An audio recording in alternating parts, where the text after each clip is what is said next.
네, 안녕하십니까. 대한신경외과학회 이사장 및 중앙대학교 병원 원장을 맡고 있는 권정택이라고 합니다. 대한신경외과학회는 12개 분과와 5개의 지회를 갖고 있으며 저희 회원이 한 3,500명 정도가 되고 있습니다. 그리고 지금 전공의가 4년째까지 있어서 한 100명씩 해서 한 400명 정도가 수련을 받고 있는 그런 학회입니다.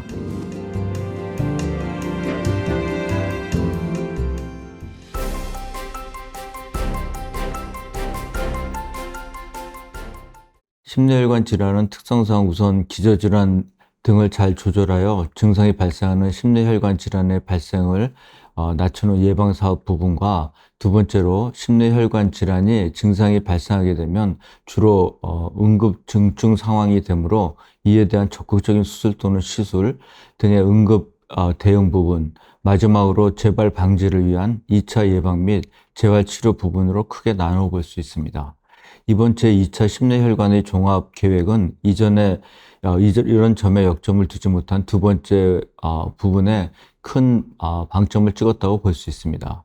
종합 계획의 비전을 24시간 어디에서나 심뇌혈관 질환 걱정 없는 건강한 일상으로 두고, 추진 전략을 첫 번째 신속한 응급 해결 파이프라인 확보, 두 번째 진료 지원 인프라 그 최적의 연계, 세 번째 환자 중심의 포괄적 관리 체계 구축, 네 번째로 근거 기반의 정책 실현을 위한 모니터링으로 하였습니다. 특히 심뇌혈관 질환에서 가장 문제가 되고 있는 응급 내용에 관한 것은 1, 2번으로 내세우고 있다는 것은 매우 긍정적인 요소입니다. 다만 우려되는 문제로는 응급의료 체계와의 연계에 관한 내용에 미흡하다는 점입니다. 심뇌혈관 질환의 발생 특성상 응급의료 체계와의 관계를 적절하게 통합하여 고민해야 하는 것이 매우 중요하다고 생각합니다. 제1차 심뇌혈관 질환 종합계획에 따르면 기존의 정보 제공 체계는 심뇌혈관 질환 종합정보 포털 사이트라는 것을 구축한다고 하였고, 질병관리청에서 운영하는 국가 건강정보 포털 사이트가 운영이 되고 있기는 하지만 그 영향력은 매우 낮은 것으로 보입니다. 내용이 너무 기본적인 것으로 인터넷으로 검색만으로는 너무 쉽게 할 수 있는 내용들이 많은 현재에서는 활용도가 매우 낮다고 판단이 됩니다. 현재 응급질환에 관해서는 권역 간의 환자 이송은 그리 많지는 않다고 보고 있습니다. 대개의 경우 각 진료권 내에서 환자를 수용하여 치료를 진행하고 있습니다. 의료 이용 지도에서 담아내야 하는 가장 중요한 것은 당장 응급 환자가 발생했을 때 어느 의료기관으로 이송이 가능하냐는 것을 확인할 수 있는 시스템이어야 한다고 생각됩니다. 이러한 시스템을 만들려면 각 의료기관의 역량, 응급의료센터 인력 및 역량, 최종 진료과의 인력 및 역량, 각 의료기관의 시설, 특히 중환자실, 수술실, 혈관 조종실과 같은 것의 가용성이 실시간으로 공유가 되는 시스템이 되어야 한다고 생각합니다. 사실 실시간으로 모든 정보를 정리하여 포털 사이트에 업로드한다는 것은 인력과 시간이 매우 소요되는 일입니다.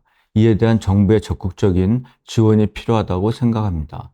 이렇게 정리된 내용을 바탕으로 119 구급대 및 응급 환자의 가족들이 의료기관을 선택하여 즉시 갈 수 있는 시스템을 만드는 것이 중요한 것으로 판단됩니다. 옛날에 1339라고 해가지고 지금도 그쪽에서 예를 들어 응급실에 가용 병상이 몇 병상이고 지금 오늘 당직을 쓰는 그 전문의가 어느 부분에 어느 수술이 가능한지가 이미 다 파악이 되어 있고, 수술실에 사용할 수 있는 개수, 그 다음에 비어있는 중환자실도 되어 있습니다. 그렇기 때문에 거기서 어떤 교통정리를 해준다면은 그런 것들을 갖다가 119에서는 환자 이송을 하는데 또 그런 어려움이 없을 거고, 대한민국은 인터넷 강국입니다. 카카오 택시 등의 운영 방식을 사용한다면 매우 좋은 무기가 하나 만들어질 것이라고 생각이 됩니다.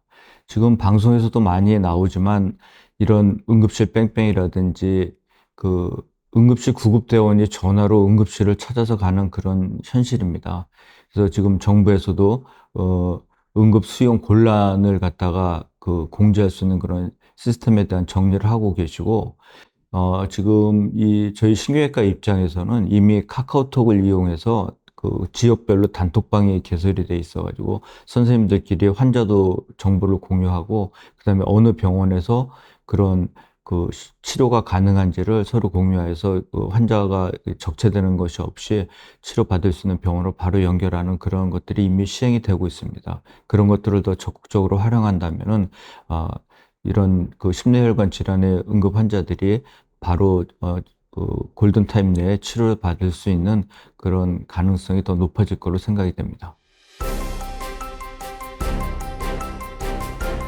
작년에 아산병원 간호사 일이 있으면 이제 대한신경외과학교에서 조사를 봤더니 저 포함해서 133명의 교수님들이 뇌동맥류를 개두수로 하고 크랩을 할 수 있는 분들이 있습니다. 근데 지금 87개의 수련병원을 가지고 있어요. 여러분, 아산병원에서 2명이 있을 수밖에 없는 그런 상황입니다. 그리고 더 큰 문제들이, 이런 분들이 저 포함해서 좀 60대 전후기 때문에 얼마 있으면 정년들을 하시고 그러면 진짜 머리를 열고 수술하는 사람들은 거의 없기 때문에 저희 학회에서는 좀 머리 개두술을 했을 때 더 가산점을 주는 그런 레전트를 뽑을 때 더 고려를 해줄 수 있는 거를 그냥 궁여지책으로 하고 있습니다. 무슨 얘기냐면 이제 코의 색전술이라는 게 더 간편하고 시간도 적게 걸리고 전공이 없이도 할 수 있고 그렇기 때문에 그걸만 다 하게 된다면 정작 머리를 열어야 될 경우도 있거든요. 그럼 그런 경우에 그게 수술이 불가능하게 된다면은 뭐 먼 미래 얘기가 아닌 것 같습니다. 예, 이번 종합계획에서 핵심적인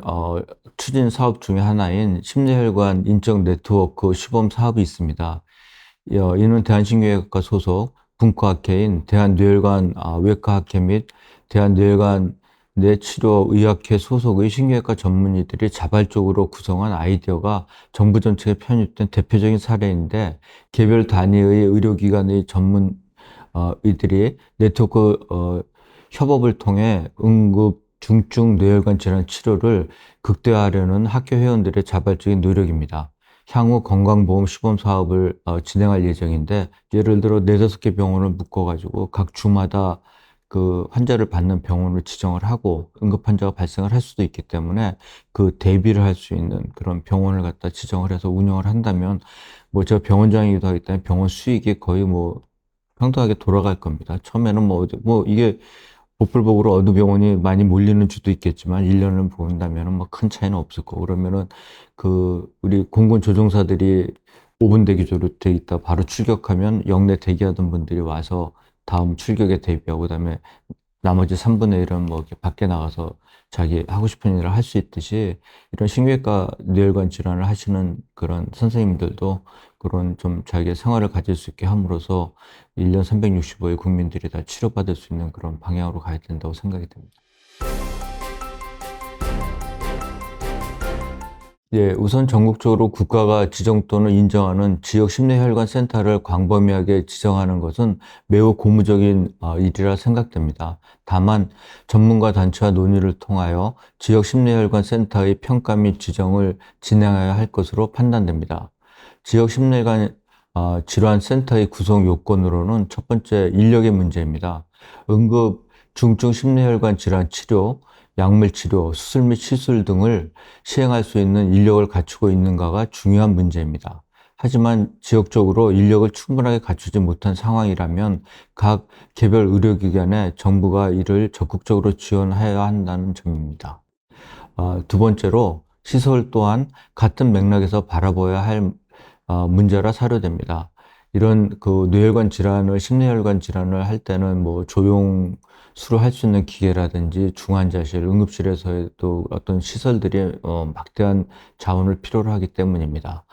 세 번째로, 의료기관에 대한 지원의 문제입니다. 통상 수가의 문제로 귀결된다고 봐야 합니다. 의료기관에서 우수한 심뇌혈관 질환 전문가를 확보하기 위해서는 적절한 수가가 보장되어야 응급 중증 심뇌혈관을 치료하는 의료기관의 운영이 될 수 있는 상황을 보장해야 한다는 점입니다. 재투자가 불가능한 정도의 수가로는 그 어떤 의료기관도 응급 중증 심뇌혈관 질환 치료를 위한 시설, 인력 확보에 투자를 하지 않을 것입니다. 네 번째로, 개별 의료인에 대한 지원을 고려해야 합니다. 그냥 의료기관에만 지원을 한다고 개별 의료인에 대한 적절한 보상이 이루어지는 것은 아닙니다. 어, 확대된 수가가 개별 의료인에게 돌아갈 수 있는 제도적 뒷받침이 이루어져야 된다고 생각됩니다. 비근한 예로 지금 미국하고까지의 그 수가를 비교하는 거는 무리고 일본하고 비교를 했을 때 저희가 한 20% 정도의 수가를 받고 있다고 합니다. 일본의 5분의 1 정도 수가를 주고 같은 그 질의 의료의 그 서비스를 받기를 기대한다는 것은 무리라고 생각이 됩니다. 뭐 이런 얘기까지 말씀드리는 건 뭐하지만 대학 교수의 봉급에서 아까 얘기 드린 그런 그 뇌동맥류에 대한 색전술을 시행할 수 있는 분들이 외부로 나가면 봉급이 두세 배 정도 연봉이 오릅니다. 그게 어떤 대학 교수의 자부심이라든지 후진을 양성한다는 거, 그다음에 큰 수술을 해갖고 어떤 보람을 느끼기에는 너무 봉급의 차이가 크고 그 봉급의 차이가 큰 이유 중에 하나가 그 수가에 대한 문제라고 생각을 합니다. 그래서 지금 뭐 전반적인 대한민국 의료 수가에서의 문제. 지금도 아시는 것처럼 1.6% 올려주겠다 그러면 물가가 3% 이상 오르는데 처음 그 의료보험 시작을 할 때 그때는 전 국민이 의료보험이 아니기 때문에 의사 단체에서 손해를 보고 한 70% 이런 수가로 시작을 해서 그때부터 계속 물가의 반밖에 안 되는 수가를 갖다 인상을 해왔으니 지금 그 폭이 얼마나 벌어져 있겠습니까? 그래서 이런 걸로는 결국은 언젠가는 터지지만 그게 터지기 전까지는 지금 그냥 어떻게든 이렇게 꾸려서 진행이 되고 있고 그다음에 뭐 일부 시민단체에서는 그 뭐 대학병원이 망하지는 않고 자꾸 더 분원을 만드냐 이렇게 얘기하지만 지금 또 문 닫는 대학병원도 생기잖아요. 대학병원이 한번 망하면 그때 수가를 현실화 해주시겠습니까? 근데 지금 그게 뭐 우스갯소리로 대학병원 운영해서 돈 남게 장례식장하고 식당가밖에 없다고 하는 얘기가 현실인 그런 상황에서 조금은 더 고려가 돼야 될 거로 생각이 됩니다. 특히 뇌혈관 질환은 그 전문 병원이 몇 개 있습니다. 그래서 거기 대학병원보다 더 많은 그 뇌혈관 질환을 수술할 수 있는 그런 그 시설하고 다 인력이 갖춰져 있기 때문에 그분들이 같이 해서 이 상급 종합병원급의 대학병원 위주로만 간다면 사실 그 전문성을 갖추고 있고 시설도 해놓은 병원들이 배제되는 경우가 생길 수가 있습니다. 바꿔 얘기하면 119가 환자가 발생했을 때 그런 뇌혈관 그 전문 병원으로 못 가고 대학병원으로만 가게 된다면 그것도 좀 불합리하다고 보고 있습니다. 상급 종합병원이 45개가 있습니다. 그럼 그 병원들은 이미 아까 얘기한 심뇌혈관에 대한 최적화되어 있는 병원들이에요. 근데 이거를 뭐 권역응급센터니 이런 걸로만 딱 묶어서 모든 119가 글로 가게 되면 거기는 환자가 넘쳐서 밀려서 못하고 그다음에 다른 지금 저희 병원 같은 것도 권역이 아닙니다. 이 많은 숫자의 선생님들이 계시고 그런 최고의 시설 그리고 좀 또 응급실 전용 중환자실도 저희가 13배들을 근래 새로 만들었거든요. 수십억을 들여서. 근데 그런 것들이 활용이 못 되는 거죠. 저희들이 여기도 아까 어디 그 발표가 있었던데 이런 식의 그 심뇌혈관을 갖다가 25개에서 28개만 만들어도 이런 환자들의 그 적체라든지 그 무슨 사망률 이런 것들이 많이 떨어지게 됩니다. 그래서 아까 말씀드린 뇌혈관 전문 병원들의 활용 그런 것들이 매우 중요하다고 말씀드릴 수 있죠. 87개 수련병원 중에서 그 2명이 나가는 병원이 딱 6개가 있어요. 소위 얘기하는 빅5 병원하고 분당 서울대병원, 강남 세브란스 병원 2군데가 2명이 나가서 요 6병원을 빼놓고 모든 병원이 다 한 년차가 1명씩 나가고 있습니다. 그래서 지금 전공의들을 갖다 80시간 그 당직을 세우라고 그러는데 지금 전공의 협의회에서는 뭐까지 얘기하냐면 24시간 그 당직 쓰면은 그 이렇게 근무를 하면 다음날 쉬게 해라.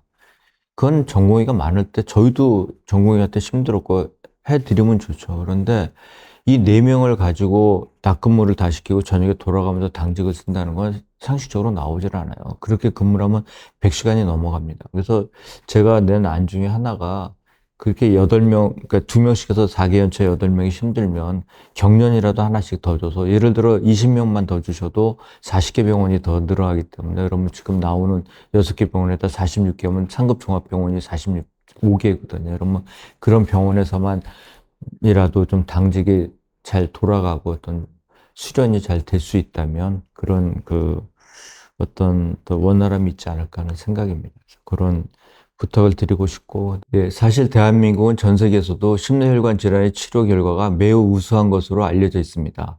합병증의 발생 또한 매우 낮은 것으로 알려져 있습니다. 하지만 합병증으로 인해 장기적인 재활치료 또는 입원 치료가 필요한 환자들에게는 응급실 뺑뺑이가 아닌 재활병원 뺑뺑이를 돌고 있는 것이 사실입니다.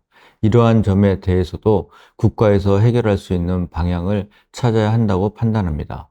국가에서 운영하는 상당한 규모의 재활병원 또는 센터 등을 고려해 볼 문제라 사료됩니다.